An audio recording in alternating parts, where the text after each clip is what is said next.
Welcome everyone. My name is Emily Bradfield, and we're really excited to share an introduction to creative public health with you today at this Cambridge Public Health seminar. So I'm joined by an amazing panel of ladies. We have Eleanor, Rachel, Natalie, and myself, and we're going to take you through 4 different lenses of what creative health is and what creative public health looks like in different settings and from different perspectives. But one commonality across all of our work is that we all are referring to the creative health quality framework, quality principles, which we'll be touching on as we talk through our slides. We've got a few slides each. We've got limited time, but we're really excited, as I say, to just share with you some of our work in different areas. So this is just an overview slide, and we're just going to go in order. So I'm going to just starting with the welcome.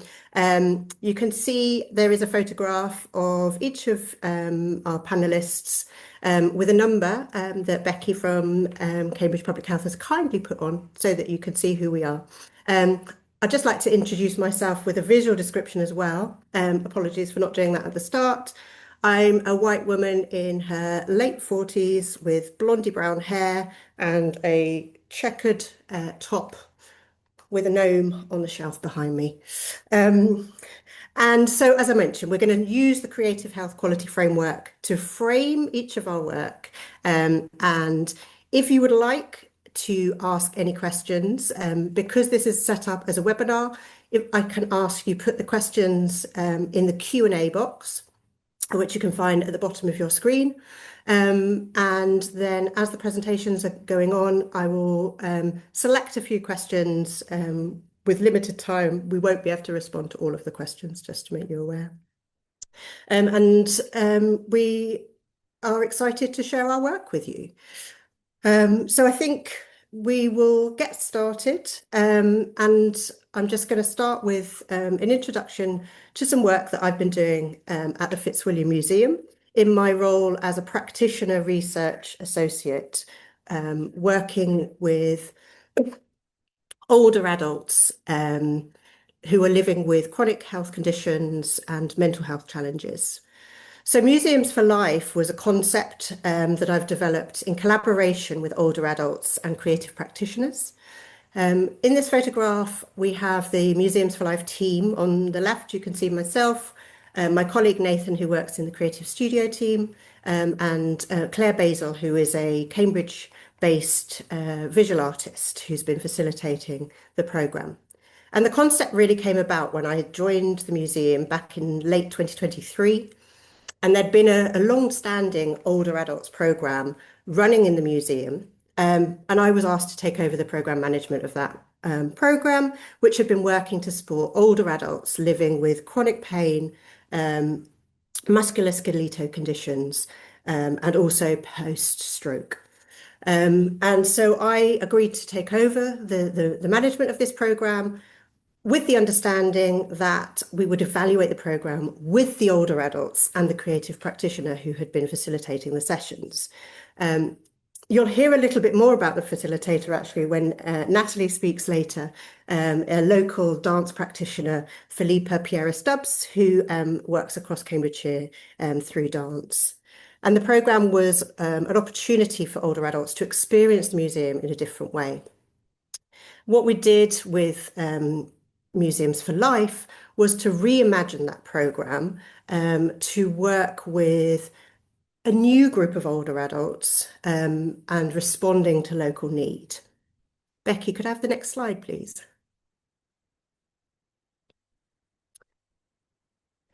So in order to respond to local need, the concept of Museums for Life was informed by Cambridgeshire and Peterborough's Integrated Care Systems Joint Forward Plan 2025 to 2030, and the focus in that plan around increasing number of years of good health for older age.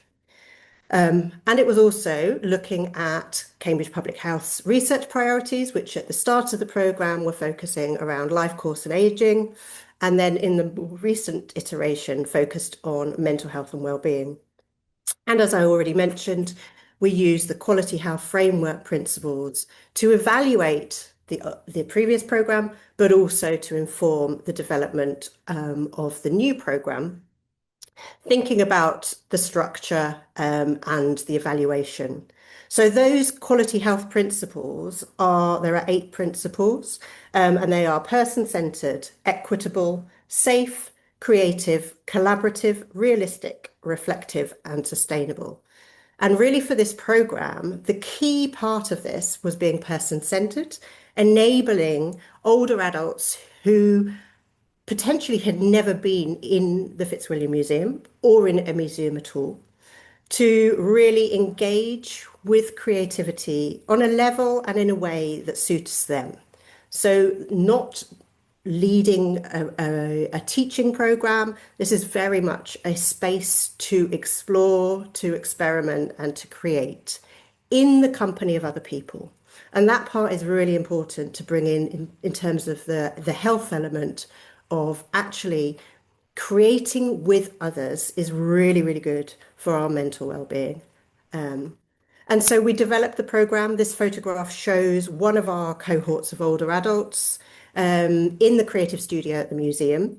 And we had an opportunity for participants to spend time in the galleries, but also to have enough time to be in the creative studio. But that was always optional because we didn't want to put pressure on people saying you have to look around the galleries. For some people, mobility challenges prevented them from being able to move very far. So there was always somebody, usually myself or one of my colleagues, who would remain in the creative studio so that if people wanted to stay or wanted to come back before the rest of the group did, there was always somebody there that the space was being held for them and was private for them. And people came with varying levels of experience of engaging in visual arts. Some people had never put pen to paper. Some people were amazing, incredible artists. But what we found over the 8-week program is that everybody is creative, and everybody, by the end of the program, had created a huge portfolio of beautiful drawings, paintings, pastels, all inspired by the museum's collections, which is wide-ranging of sculpture and paintings and ceramics. So we use the objects as a stimulus for creativity, but also we've explored how we make the museum a more accessible place, for people who may have experienced barriers to accessing museums, whether that be physical barriers or mental health barriers. And just to close, I wanted to share some key ingredients of what's really made this creative program supporting adults with a range of physical and mental health challenges really, really rich and caring. One of those is using high quality arts materials. So not coming in feeling like you're a school child giving some pencil crayons, but actually we've used professional artist materials, which are really rich and luscious and lovely to use. And that really enhances the experience for the participants and also the staff who are participating in the programs. Another thing that participants regularly tell us is that real coffee and good biscuits are a crucial ingredient, to the point where one session I offered the group, would anyone like a cup of coffee? And most people said, no, I'm all right, thanks. I said, it's real coffee, not instant. And they said, oh, real coffee. It makes a difference. People realize that you've thought about them, that you care, that you're interested. We, as I said, spent time in the galleries. We used the surroundings and the venue that we were in and took advantage and took inspiration from the museum's collection, which was a really important element. People really valued that time to explore and to feel inspired.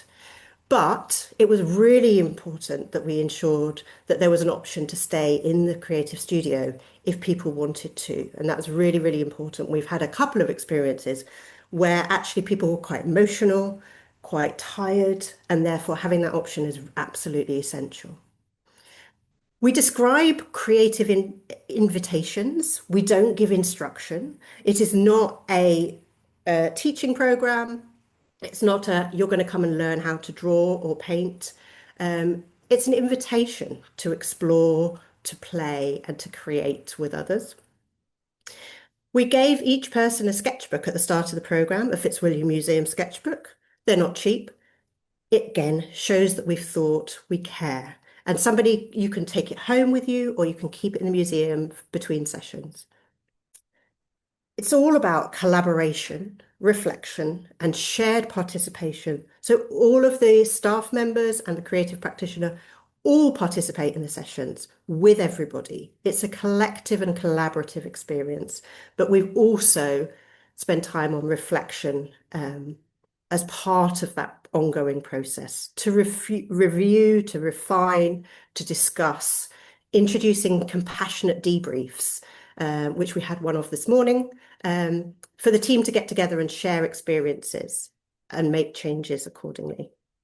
And then finally, before I hand over to my colleagues, the value of this was the interdisciplinary team being led by an experienced health and wellbeing, creative aging, creative health lead, myself, that really brought that structure and ensured that these principles, creative health principles, were fully embedded in the practice, in the reflection, and in the development. So I'm going to pass over now to Natalie. Over to you, Natalie. Wonderful. Thank you, Emily, and thank you to everyone for having me. It's such a pleasure to be joining the seminar. I'm Natalie Ellis. I'm Head of Arts at Cambridge University Hospital's NHS Foundation Trust. Quick visual description. I'm a white woman in her early 40s. I'm wearing a kind of beige, very soft, fluffy gilet with a very bright jumper underneath. So yeah, I lead CPH Arts, which is the in-house creative health programme at Cambridge University Hospital. So we're based at Addenbrooke's Hospital in Cambridge, which I'm sure lots of you know.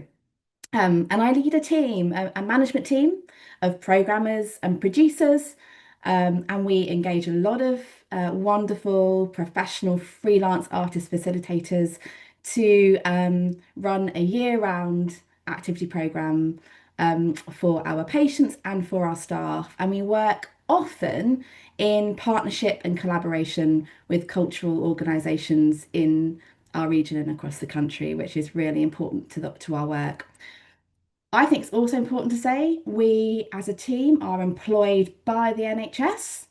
And we are funded by Addenbrooke's Charitable Trust, which is our hospital charity, through really generous donations given from the public. So our mission is to inspire creativity from our patients, promote well-being, and humanise health. And these are aims not just for our patients, but for our whole community. So that really includes our workforce of 12,000 staff as well. We use the really rich creative health evidence base that is out there to inform and underpin our activity. It's really important to say everything we do is based in evidence. And broadly speaking, it falls into two programme strands. The first is arts engagement, live and participatory arts. So that's activities that happen every week of the year by the bedside, in waiting rooms, clinics, with groups of staff that really focus on the experience of healthcare and the hospital and look to find ways to connect with people and enable people to express their experiences and what they really want to say through creativity. And that kind of speaks to Emily's point of everyone is creative, and it's our task to help you tap into that. We also have an art in the environment strand. So that's us working often with estates, our estates colleagues, to find opportunities for artists and creative practitioners to enhance the environments that you find in hospital. And if you have been to Addenbrooke's, we are a very busy environment built made up of many different types of spaces. Often people move from one to the other to the other. It's disjointed. Oh, my slides are going a little bit haywire. I've just noticed. I'm going to move back. And that's really important because I think the arts and artists have a lot that they can offer around healing environments, and what we can do to just make that a better experience in hospitals. We also are doing quite a lot around the design of the Children's Hospital and the Cancer Hospital. These are two hospitals that we are building on the Addenbrooke's campus. You will hear a lot more about them in the coming years. They're regional bases, they will be regional bases, and we want art and creativity to be at the heart of how people are cared for in those spaces. We have around 150 events a year. We typically work with around 12,000 participations, um, patients and staff. It's a busy program and we're really proud of it. And we are already on the next slide, so I'm going to start here, which is I wanted to give you a little bit of an insight into one of our programs and just bring that to life a little bit for you. So Dance for Health is an ongoing program. It's one of the UK's longest running dance hospital programs, and it's been happening in our hospital for around 12 years. So this is something that doesn't have an end date, and that is really important in a hospital because if you do something once or twice, it is a drop in the ocean. It will be forgotten very quickly, and our job is to make sure that creativity is embedded into the culture of wards and spaces. And so Dance for Health happens super regularly across the hospital. Um, we are a leader in our field. We do a lot to share the practice that we have. And we've worked with around 8,000 patients in that time. So it's embedded into around 8 wards across the hospital, which includes paediatrics, includes stroke rehabilitation, oncology, elderly, diabetes, endocrinology. We have quite a broad reach. And the aim, quite simply, is to improve the hospital experience for patients so that they can regain confidence. We can really increase the agency that they feel whilst being a patient in a bed in hospital for sometimes long periods of time. We want to boost their overall well-being and physical strength and help them to avoid readmittance. So we are working, and we have worked since the beginning with the wonderful Philippa Pereira Stubbs, who Emily just mentioned. She's Cambridge-based, extremely experienced, over 30 years of experience working in healthcare with dance as an art form. And she is with patients on a weekly basis. And she works very, very closely in collaboration with clinicians, and the people that make up the kind of care team for patients. You can see some of the pictures here. I am just going to pause to say I haven't got many words because I think pictures speak to the heart of the work. And I would urge you to watch our film, which I will share with you in a minute. I think it's really important to get a feel for, what this is all about through photography and film. And it is really beautiful work. It is really valued. Often in hospitals, when you first talk to clinicians and they say, well, what's the value of this? Tell me about it in numbers. We've got numbers, but we've also got stories. And quite quickly, they listen to the stories and they say, you're getting to the heart of what our hospital is all about, which isn't the building, it's the people in it, which is a real pleasure to hear back. So this is non-clinical creative health practice.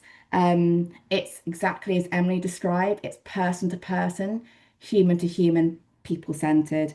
And I'll talk in a minute to close around our values. But Philippa meets that patient wherever they are. And it's really about the person. It is not about that person becoming a dancer or being taught.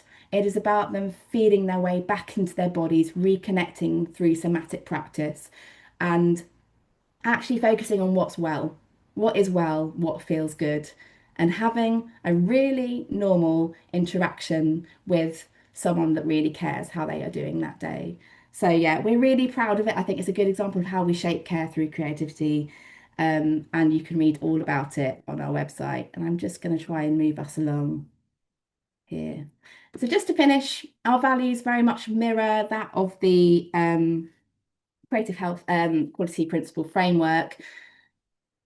I'm just going to say that the kind of efficacy of what we do is really heavily reliant on how we do it and the approach that everyone takes who works with us and through our program. It's a highly complex environment, huge range of people that we're seeing every day, and everything that we do is underpinned by this. So, person-centered, evidence-based, high quality. We're really responsive to the needs and the current climate that we're working in. We are always checking in what's happening today, what do we need to know about, how can we help, how can we flex around you. Fully inclusive and equitable, respectful of the hospital environment, and then this final one's super important to us. We're committed to supporting the artists and their practice. We want every artist who works with us to be growing and to be exploring and learning, and for that to feed back into how we work.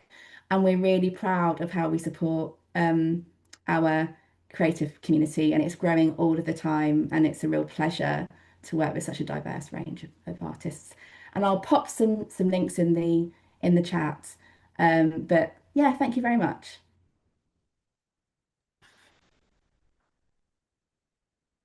Hi everyone. I hope you can hear me okay. Wonderful to have so many people in the room as well and see some familiar names. So hi to everybody and thanks for giving up your time to listen to us all today. I'm Dr. Rachel Marsden. I'm a white woman in her early 40s with long dark hair and blue framed glasses. I have a bright pink and black jumper on today and I'm sat in front of my rather messy bookcases. I'm currently Research Fellow in Creative Public Health. That's at the University of Birmingham and Keele University, and it is a role that is part of the first round of the National Institute for Health and Care Research, their School for Public Health Research, some long acronyms there, their first round of transdisciplinary fellowships, which invites people from outside of health disciplines into public health. So I actually have a background of about 20 years in contemporary arts and curating. So it's very different for me to now step into medical schools after being in art schools for quite a long period of time. But more recently, I've been working quite purposefully in arts and creative health, medical humanities and social prescribing, which is where I've got to meet the panel as well through that work. I'm going to share some really brief insights into a couple of research projects I've been working on as part of my fellowship. Just a request if you could not screenshot some of these slides because this is yet to be published or just about to be published research as well. That would be great. I'm hoping the slides will move forward. There we go. So this first project is called Mapping Creative Health Assets, mobilising arts-based interventions to tackle health inequalities in Staffordshire, which is where I'm based. This work was completed in 2024, and I initiated it in response to seeing a kind of growing recognition of creative health work in Stoke-on-Trent and Staffordshire, yet it remained underserved and lacked visibility within the wider sector in the Midlands and nationally. So the mapping project focused on identifying creative health activity, individuals and assets within the region, but also looking at barriers that were facing the voluntary community, faith and social enterprise sector and artists working in this space who are very much vital and I think under-recognised within this work and the sector, also in the context of austerity and limited resources and fragmented and changing health and social care systems. So the diagram in front of you shows the 112 individuals and assets that I managed to identify in this short project, and that was only a fraction of the larger estimate of around 638 artists and organisations across the region. I acknowledge some of the individuals and organisations might sit across categories as well, but it does reflect a broader need, I think, for recognition and integration of this work within public health strategy and policy, but also within health systems too. Stoke Creates was a really essential organisation in this space, and played an instrumental role in the project in helping to advance dialogue around leadership, but also engagement between kind of this idea of place-based regeneration to where creative health was sitting.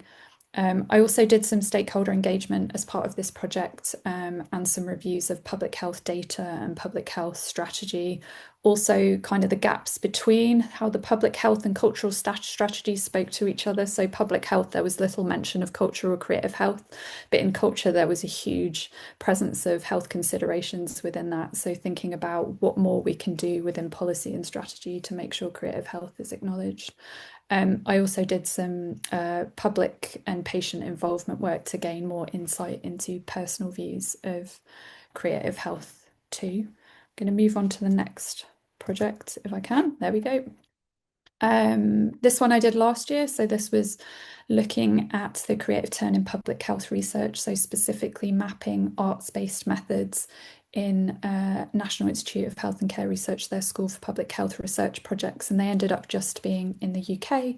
So I did a small scoping review of pre-existing articles and a survey of researchers and practitioners that were doing projects in this space. And that totaled 11 eligible studies.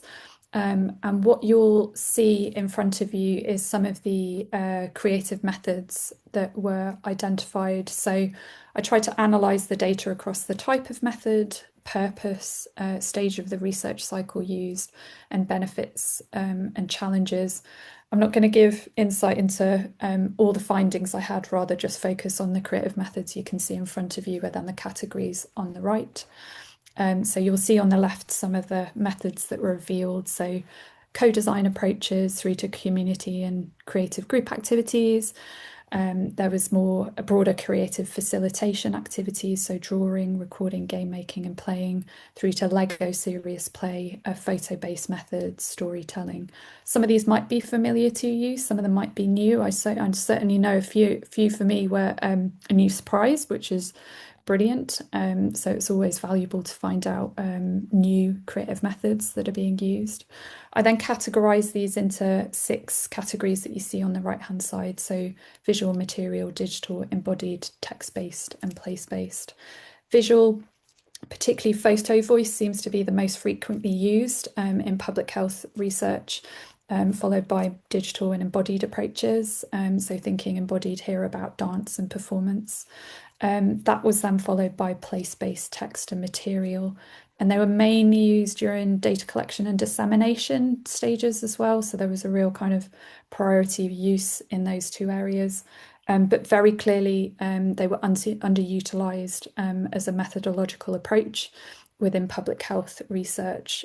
Although I would say in the last few years, there's much more emerging published practice that's coming through. Just going to move on to some really key quotes that I think underpin this research, but also creative public health as well. So you'll see in the first quote that scientific breakthroughs usually reflect creative integration. And that for me really emphasizes how creativity underpins innovation, I think, in the world of creative public health. The research also revealed the potential of creative and arts-based methods to disrupt the medicalization of public health and challenge the biomedical dominance that continues to constrain the field. However, this requires, and this has already been mentioned both by Natalie and Emily, it requires this paradigm shift in practice, and it involves all the multi-words, so multi-stranded, multi-component designs, multi-directional communication, and multidisciplinary team collaboration as well. I think fundamental to this research as well was thinking about the need to develop some appraisal frameworks to support the quality and rigor of creative methods in public health research, which is again where the creative health quality framework that we've all been referring to is a really important tool as well. And I think it can go really far in terms of supporting quality and good practice in the sector. And the 8 principles, again, are listed here, and I'll try and share a link in the chat as well that can be distributed. It's really an opportunity, the framework is really an opportunity to think about how we can develop ideas at the start. We can establish really strong and ethical foundations to what we do. We can plan our projects better, we can deliver our projects better, but also learn from the work. So I think it can really be used as a tool to learn how to do things differently, learn from failure if projects don't work out, and how to do things differently next time.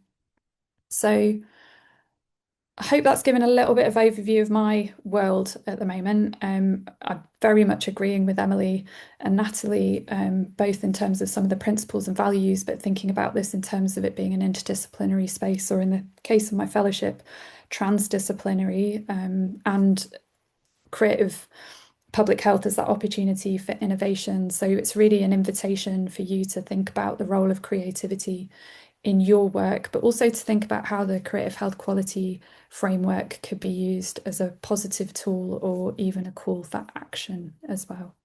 I'm going to hand over to Elena.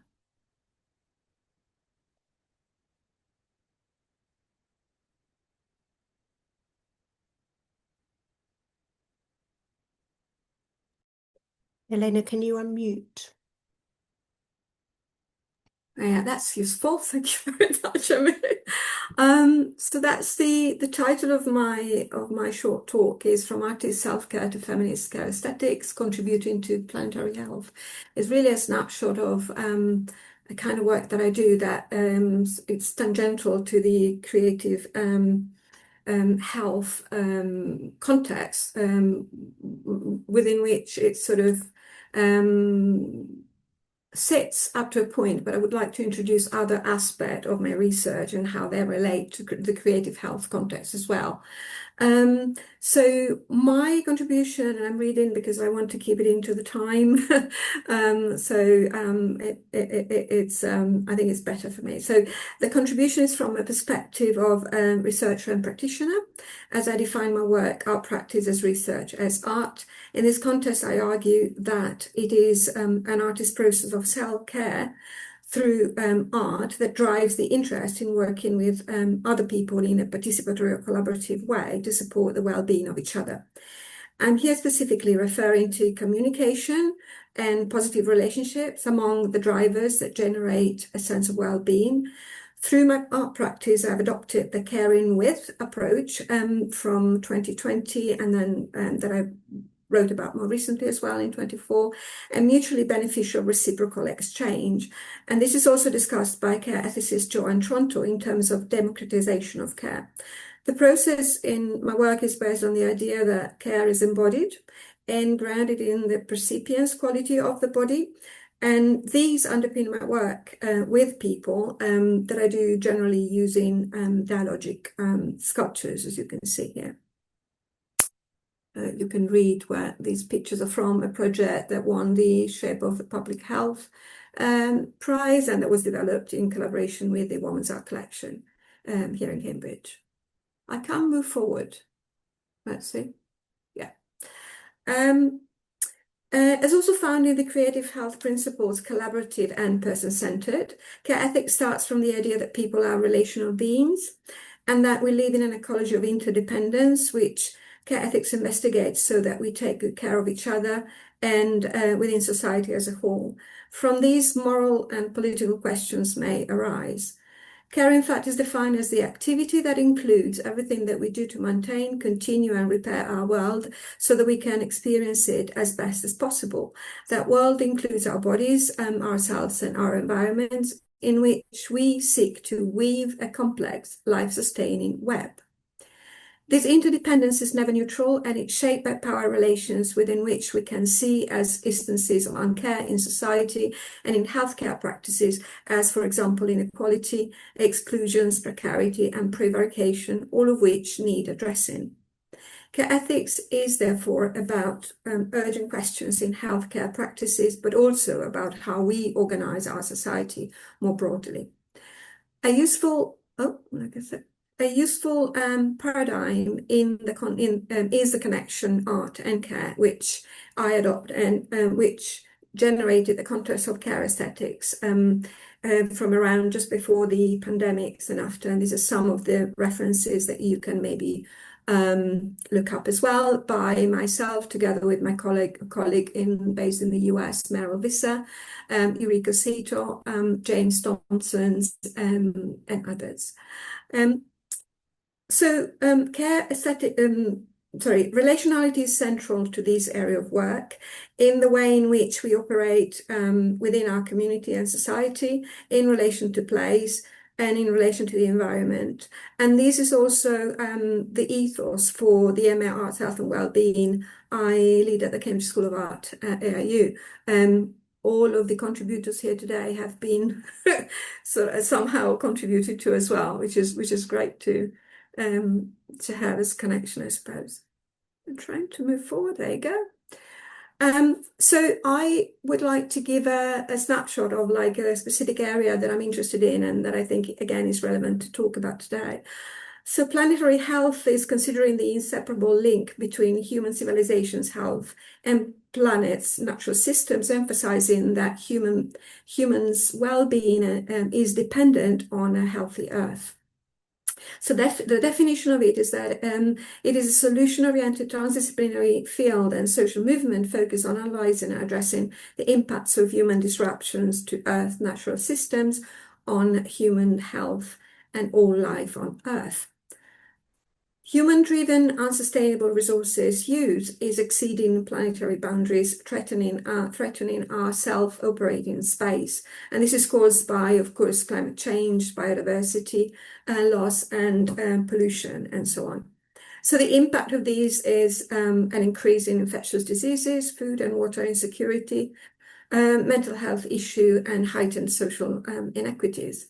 And some of the solutions need a large scale and transformative changes in political, economical, and social systems to foster a sustainable, just, and healthy world.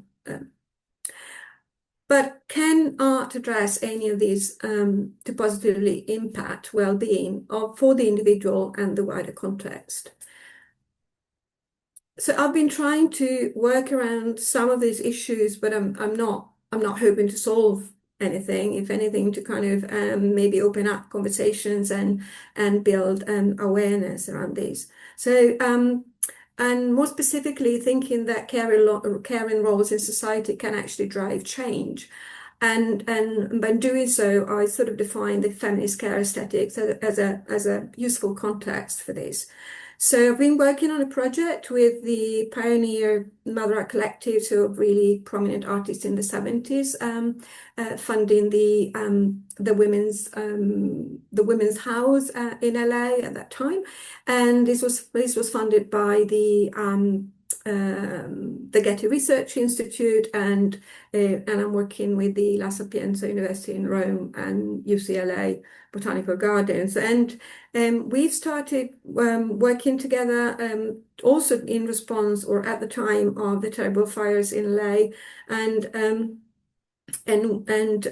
one of the first exhibition of our work together was in Rome, where in addition to having our previous works pointing to caring roles in society, we also included a new and ongoing work, which is titled From the Home to the Planet: Trajectories of Migration, which points to uncover how climate change deeply affects human and plant migration. And this in turn alters local biosystems and impact change in local climates around the world. We started by asking these questions that you see out there. Do you have any personal stories about how climate change has affected you? And if you had to leave your home, what plans would you take with you? And some of the responses have been already presented as a soft installation in Rome, but this will also come to the UK and go to the US. But if you want to contribute, you can see the QR code there. Please do contribute, and I can share the link as well. as the project is developing, we aim to contribute to the cultural welfare, which is a multidisciplinary model within the United Nations UN framework that treats art, heritage, and creative expression as essential components of public health and social protection. Brilliant. I'm really conscious of time. I just want to say a huge thank you to all of our panelists. It's been great to be in the same virtual room with you all and everybody who's joined us today. Sorry we haven't had a chance to answer everyone's questions, and we do realise that this was a massive whistle-stop tour into introducing creative public health. We could have been here for a whole seminar series, I think, but hopefully it's given you a little bit of tasters, and we'll all of the links that we've shared, and Becky will also circulate after the event, if you will hopefully spark some more interest. And yeah, do reach out to us. We're all on LinkedIn if you want to connect with us and continue the conversations. So thanks very much.